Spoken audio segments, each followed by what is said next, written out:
This is the Thoughtful Travel Podcast. I'm your host, Amanda Kendall of the notaballerina.com travel blog. Every episode, I'll share travel tales from several fellow travel lovers, and together we hope to entertain and inspire you, remind you of some of your own great travel experiences, and encourage you to hit the road again soon.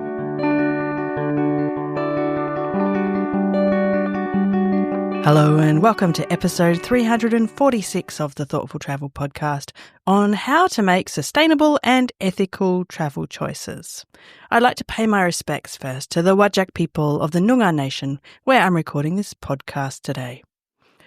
Now, making sustainable and ethical travel choices is a common topic of discussion in my circles and questions I get from listeners and other followers, because basically, as essentially just individual travellers trying to do our best, it's really not always clear how we can do the right thing.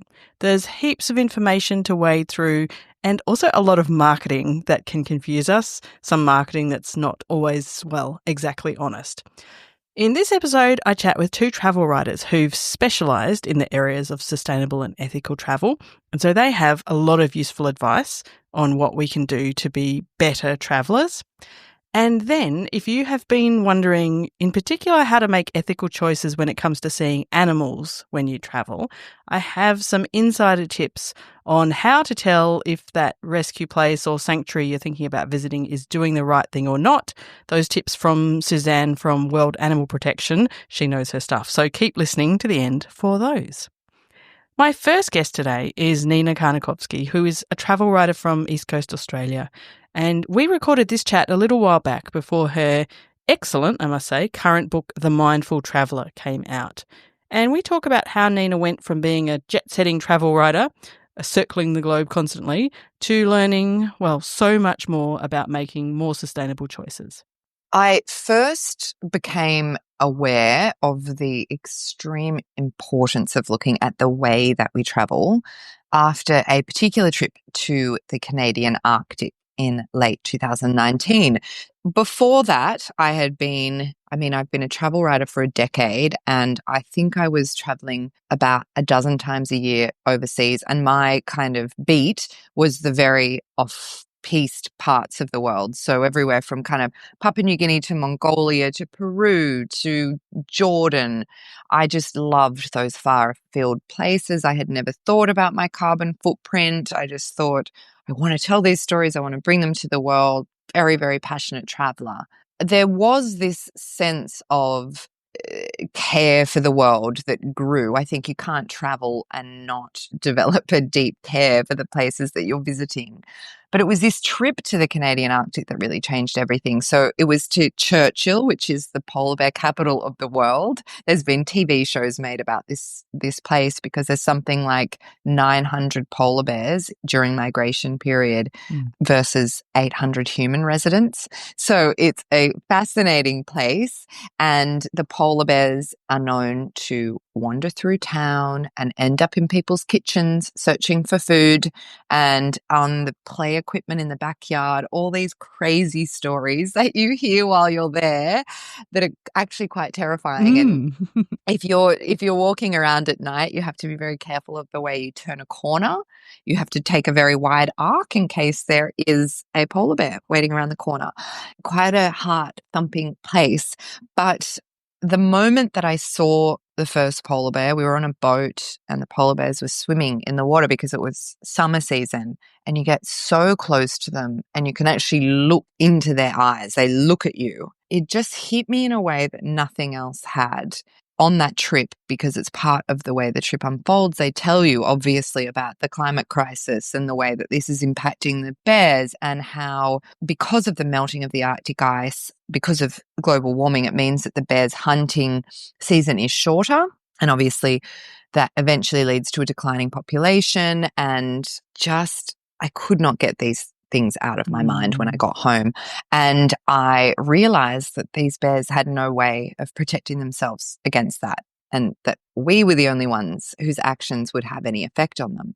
So I returned home with the realization that I couldn't continue to travel with the speed and frequency that I had been. I wanted to make sure not only that I was bringing that carbon footprint down, because I think I was burning something like 40 tons of carbon just on flying alone each year, which is many times the average annual footprint of an Australian. And I just felt a sense, I know it was my job, it's the way that I made money, but I really wanted to walk the talk and figure out a way to do it better. Because I did also realize this is something that brings life to so many of us. You know, it does contribute an estimated 8% of the world's carbon emissions. It degrades wilderness areas. It leads to over-tourism, the erosion of local cultures, all these things. But it also accounts for 1 in 10 jobs. It teaches us tolerance. It broadens our worldviews.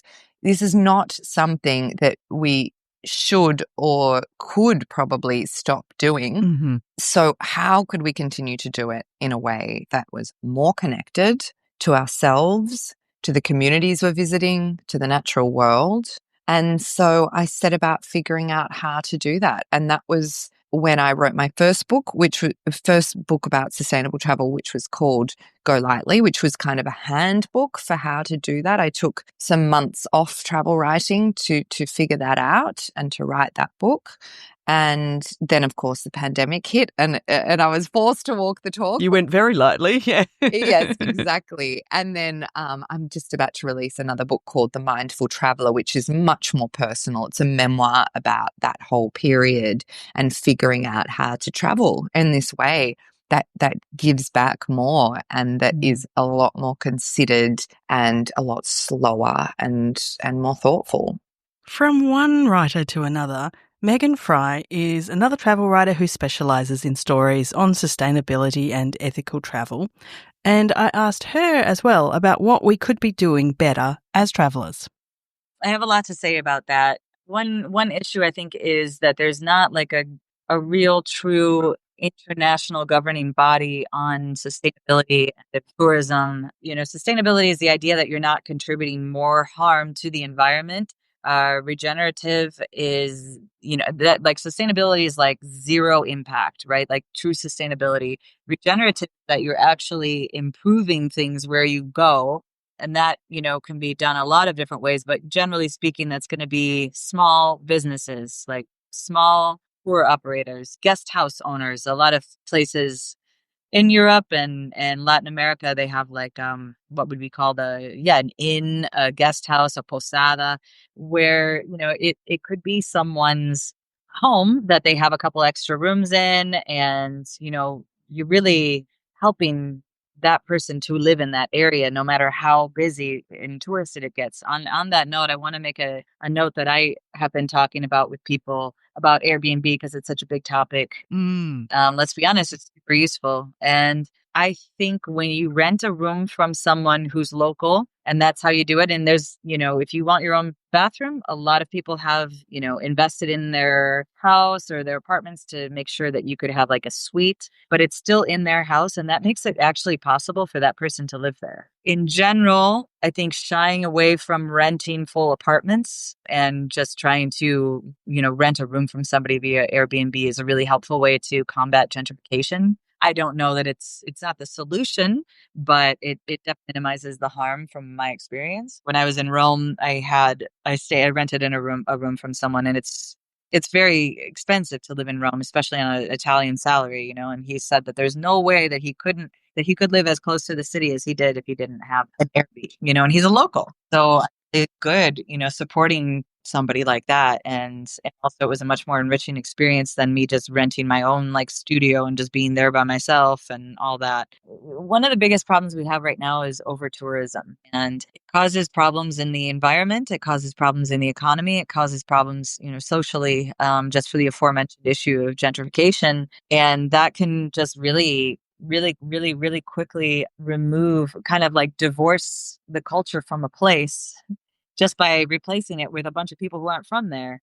And we see this a lot in like Dubrovnik in Croatia, for example, where there's, I think, maybe 100 people actually living full time in the city center. A lot fewer than it used to be. Yeah, I mean, maybe there was 500 a couple years ago, and I think that I've heard that it's much lower now. So that's one thing to consider. And so what do we do when we want to go to these places? The best thing to do is go off season, because they do end up becoming really dependent on tourism. And tourism itself it's really not a bad thing. But when everybody is crowding upon the city at the same, 4 weeks between July and August, it really does cause a problem. And oftentimes I think a lot of these places that are over touristed, there's an issue with them, kind of being as well overlooked for other kinds of jobs. It just becomes purely tourism and service industry jobs. And there's nothing wrong with them, but for some people, they're not sustainable, especially, in getting older and things like that in their lives. They want something more sustainable. And I would also say, in terms of, if you're really, really interested in a hotel and you really want to go to an eco hotel or an eco lodge, it's worth reaching out to them and asking what it is that they do, what it is that they offer, because there's a lot of places that claim to be eco-friendly and they're really not. Just because it has like some trees around it, or it's been, neatly manicured to look like a jungle oasis, doesn't mean it's eco-friendly by any means. So there's a lot of different parameters. We're looking primarily for energy usage, and also, I'm always interested in how the staff is treated. Yeah. And these are things that it's hard to tell as a tourist traveling, but it's something that I really am planning on reporting on more and acknowledging more in like ways that, for example, there's a hotel that I was at in Pipa in Brazil, and one of their main goals is to educate the local people. It's a small beach town, but if there weren't tourism there, people would have to leave this beautiful small beach town and go to a city for work. Right. And so then the concern would be, are these people being prepared, or do they have the opportunity for forward movement in the career? Like, can they move up? So they have free English classes for their employees, which I think is fantastic. From there, they can stay there. They can move to a different kind of job with that experience, using that experience, or they can move, to another part of the world. So it's the idea of like keeping that open for people, but also respecting that you're visiting someone's home. The reason that this place is so special is really, it's not just the physical, natural world. It's also the culture and the people who are there. So just as you enter, recognize that you're a guest. I will say that, in generally speaking, your average resort, beachside resort, all-inclusive, and your average cruise ship are going to be like the worst violators of all of the sustainability tenets, because a lot of these places really have like a foreign owner and not really giving back into the local economy. It's not to say that a foreign owner is necessarily a bad thing or a local owner is necessarily a good thing in all cases, but these are things just to consider. So if you want to be a better traveler, definitely travel as slow as possible and travel as small as possible. Well, that's a great summary of many important points and reminders about how we can travel in a more sustainable and ethical way. I'd actually love just to pick up quickly on Megan's point about Airbnbs and similar. There's been heaps of bad publicity for this kind of accommodation, and especially Airbnb lately. But if you're finding a place that's just a part of someone's home, as Megan says, well, that is, I think and agree, a great way to contribute positively. You're not displacing local residents who are looking for whole rentals and, thus not contributing to rising rents or anything. But you're also leaving, usually a much lower carbon footprint than staying in the average hotel. Plus, it's heaps more fun. One of my favourites was actually Airbnb accommodation we used in Aarhus in Denmark a few years ago. So the owners of the house, kind of just a suburban house, not far from the centre of Aarhus, they were retired and had converted part of their basement into some, basic accommodation. But of course it was stylish. They are Scandinavian after all. So we had the privacy of having our own place. We had, a bedroom, living room and our own bathroom and a separate entrance, like around the back, kind of the outside part of the basement. So we had that privacy, but we also got to meet and chat with that couple. And, we weren't in a hotel. And then one bonus, one morning the woman there had been baking and she brought us these delicious fresh bread rolls at breakfast time. And we had lots of other interesting chats. So there's, it's a little bit more nuanced than just saying Airbnb is all awful. There's some good parts to it too. Now, finally, as promised, my last guest today is Suzanne Milthorpe from World Animal Protection. And I have often thought about this and tried to research it before I visit somewhere where I might come across an animal kind of attraction. So, yeah, I think being a responsible and ethical traveller when it comes to wildlife or animals, etc., can be really hard. So I asked Suzanne, how can I be reasonably confident that a rescue place or a wildlife sanctuary I'm visiting is a good and ethical one? It's a really good question to ask. How can I be sure? As a traveler, I do the research, I've got the time or I've got the headspace. How can I know going in that I'm not going to be part of the problem, but part of the solution? The answer I would give is it's never possible to be 100% sure, but the best you can be, the best rule of thumb that I always keep coming back to as a traveler is, one, does it involve those really difficult, problematic behaviors or activities like washing, bathing, hugging, getting close to a wild animal? Does this place offer the type of activities that you wouldn't do with a wild animal? You wouldn't set up a tea set next to a wild orangutan because it would end extremely, extremely poorly. So if there's an orangutan sitting at your breakfast table and this place offers breakfast with orangutans, then for sure, it's not going to be a legitimate sanctuary. Is that a thing that happens? Oh, absolutely. So Bali Zoo offers breakfast with orangutans. And they don't just mean you get to eat breakfast and there's orangutans in the background. They mean that... No, there's orangutans right there, often on little plinths or little stands. Wow. You can get up close and have selfies with them. Oh. Horribly, at one place we saw a orangutan out for selfies for multiple hours in a food court, which is insane to begin with. But the keeper, obviously the orangutan was bored out of her brain because she was just sitting on a tiny platform, not doing anything. And so we saw the keeper repeatedly sticking his fingers up her nose to perk her up for tourist selfies.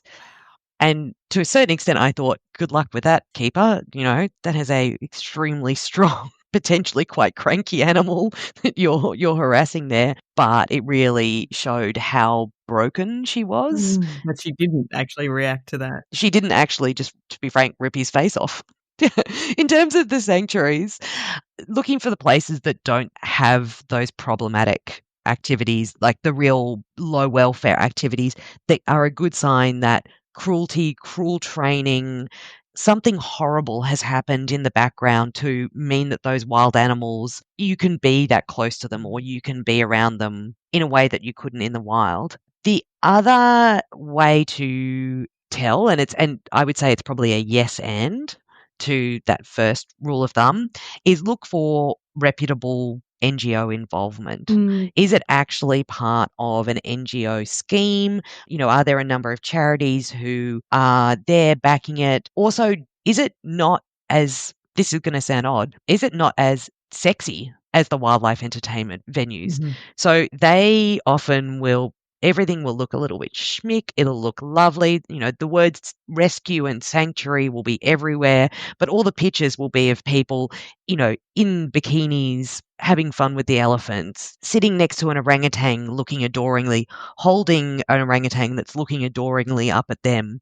It will all look very schmick. Whereas quite often, if it's a rescue and rehabilitation centre, for example, there will be a series of rules that will be very clearly visible, and they'll say things like, you will not get close to the animals, you will not be able to use flash photography depending on the species, you're only going to be able to visit for them with half an hour a day because otherwise it's too stressful. A genuine sanctuary or a genuine rescue and rehabilitation centre will look often a little more rough around the edges, or it will be really clear what you can and you can't do. And that what you can and can't do will be focused around the animal. It won't be focused around, you can buy tickets to, you can have this great experience. That will exist as well, but it will be really clear. Sorry, this is a half an hour experience because baby elephants, otherwise we're never going to be able to release them into the wild. Something like that. That's a really good set of tips, I think. I also very frequently try and get personal recommendations from people who've been there. It's otherwise sometimes really hard to tell, but I think using Suzanne's tips are a good way to be, well, considerably more confident that you are visiting a place that's ethical and not doing harm. Anyway, with all that information in our heads, I want to say thank you for listening to episode 346 of the Thoughtful Travel podcast. A big shout out and huge thank you to my guests for all their great information and stories. First of all, I chatted with Nina Karnikowski, and you can find out more about Nina at her website, ninakarnikowski.com. And I'll also leave a link in the show notes to Nina's book, The Mindful Traveller, which I have read and enjoyed. And I really do have it on my list to have it as a Thoughtful Travellers Book Club book soon. I must get around to that. I also want to thank Megan Frye, and you can find out more about Megan at her website, meganfrye.com. That's Frye, Frye. And lastly, I chatted with Suzanne Milthorpe, who is the head of campaigns at World Animal Protection Australia. Their website has lots of great info on this and other topics, which is at worldanimalprotection.org.au. Do not forget to come and chat with us about these things and more. You can join the Facebook group for Thoughtful Travellers or the LinkedIn group for Thoughtful Travellers. Just look them up in those platforms. And you can also hear more from me every week at thoughtfultravel.substack.com. If you want to support the podcast, that's also a place where you can sign up, kind of like Patreon, similar process, but at Substack it's very easy to do, and you can support the podcast with a small contribution each month if you want. And a big thank you, a huge thank you to those who are already doing that. It really helps a lot. All of this information and more are in the show notes, and for this episode you can find them at notaballerina.com/346. As always, thank you so much for listening. This has been another episode of the Thoughtful Travel podcast. Show notes and other information are at notaballerina.com/podcast. Join me again soon for another chat about why we travel. Bye for now.